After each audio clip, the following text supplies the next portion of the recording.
पिछले भाग में आपने देखा कैसे भगवान शिव के आशीर्वाद से गणेश को पुनः जीवन मिला और कैसे सभी देवी देवताओं ने उन्हें अपने अपने वरदान देकर उन्हें विघ्नहर्ता के रूप में स्थापित किया। अब आगे। स्वर्ग आज चमक तो रहा था, लेकिन उस चमक के नीचे कुछ दरक रहा था। फूल खिले थे, सुर बह रहे थे, पर किसे पता था कि इसी खूबसूरती में विनाश की पहली आहट छुपी है।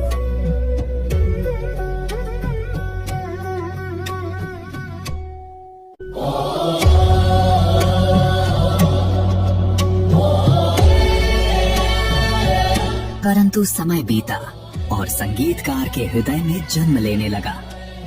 अहंकार स्वर्ग का ये मधुर गंधर्व धीरे धीरे अहंकार के अंधकार में डूबता चला गया। क्या मेरे सिवा कोई है जो ऐसी धुन रच सके? नहीं प्रभु, आप ही सर्वश्रेष्ठ हैं। आपके बिना तो स्वर्ग सूना है। याद रखना, ये स्वर्ग मेरे सुरों से चलता है और जहाँ मेरा नाम मिटा वहाँ सुंदरता भी मर जाएगी। प्रभु, आपने सही कहा। पृथ्वी पर घने अरण्य के बीच स्थापित था महान तपस्वी ऋषि वामदेव का आश्रम।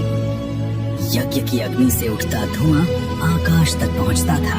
एक दिन गंधर्व क्रौंच अनजाने में ऋषि वामदेव का अपमान कर दिया। हे ऋषि, भगवान की आराधना छोड़ो, अब मेरी और मेरी धुन की आराधना करो। आर्षि का क्रोध प्रज्वलित हुआ और उन्होंने श्राप दिया। हे गंधर्व, तेरा घमंड तेरा पतन बनेगा। आज से तेरा दिव्य रूप नष्ट होगा और तू धरा पर भटकेगा, एक विशाल काय मूषक के रूप में। क्षण भर में उसका रूप बदल गया। वो गंधर्व नहीं रहा, वो एक भयानक विशाल मूषक बन चुका था। इतना बड़ा कि उसकी परछाई गांवों को ढक लेती, उसकी आंखों से आग झलकती, उसकी गर्जना से धरती कांप उठती। आश्रम जलने लगे, खेत उजड़ने लगे, लोग उसके नाम से ही डरने लगे। हे गणेश,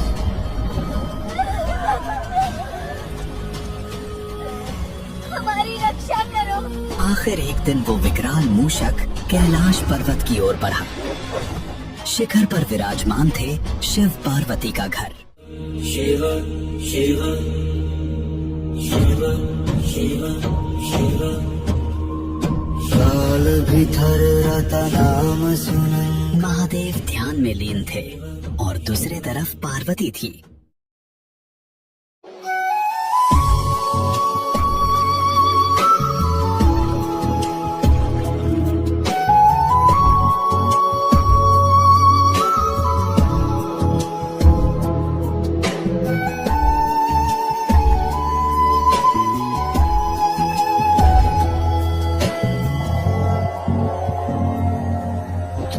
लगता है आज कैलाश में कोई अनहोनी होने वाली है। इसका उत्तर तो स्वामी के पास ही होगा।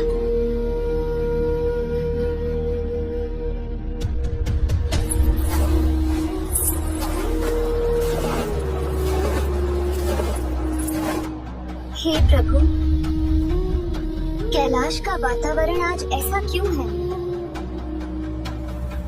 इसका उत्तर और समाधान कोई और देने वाला है। आप नहीं तो कौन देने वाला है इसका उत्तर? स्वामी, हमारा पुत्र गणेश।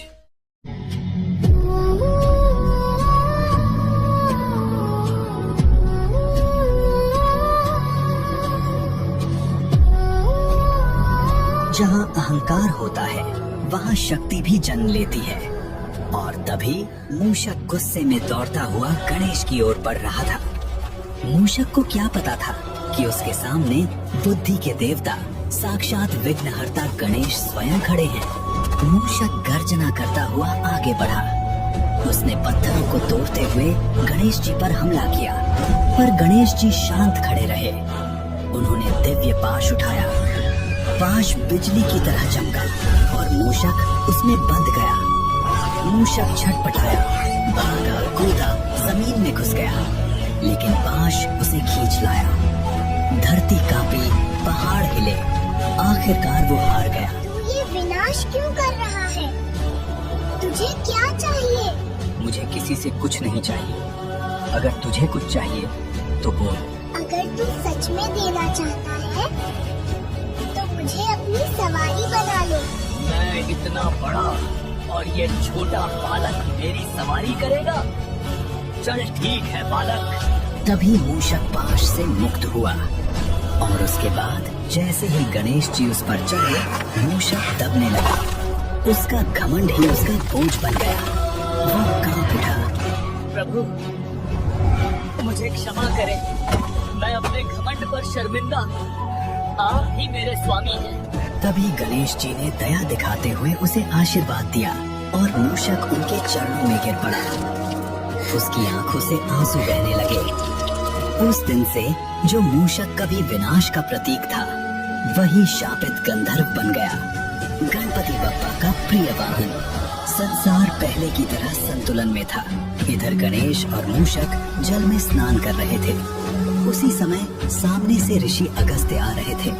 तभी गणेश की दृष्टि ऋषि अगस्त्य पर पड़ी। मूषक बोला, ये बहुत बड़े ज्ञानी और तपस्वी हैं। ऋषि अगस्त्य कैलाश की ओर बढ़ रहे थे, एक बड़ी समस्या का समाधान करने के लिए। दूसरी ओर गणेश और मूषक उन्हें देख रहे थे। तभी शिव जी बोले, आज कैसे आना हुआ ऋषि अगस्त्य? प्रभु, मेरे गांव में सूखा पड़ गया है। तभी महादेव ने अपनी जटाओं से गंगा की धारा ऋषि अगस्त्य के कमंडल में भर दी। इसके बाद ऋषि अगस्त्य अपने गांव की ओर चल पड़े। चलते चलते तेज धूप के कारण ऋषि को थकान महसूस हुई। उन्होंने अपना कमंडल एक चट्टान पर रख दिया और आगे बढ़ गए। नीचे देखते ही उन्होंने अपना सूखा बेजान गांव देखा। ये देखकर ऋषि अगस्त्य बहुत दुखी हो गए। पीछे छिपकर गणेश और मूषक यह सब देख रहे थे।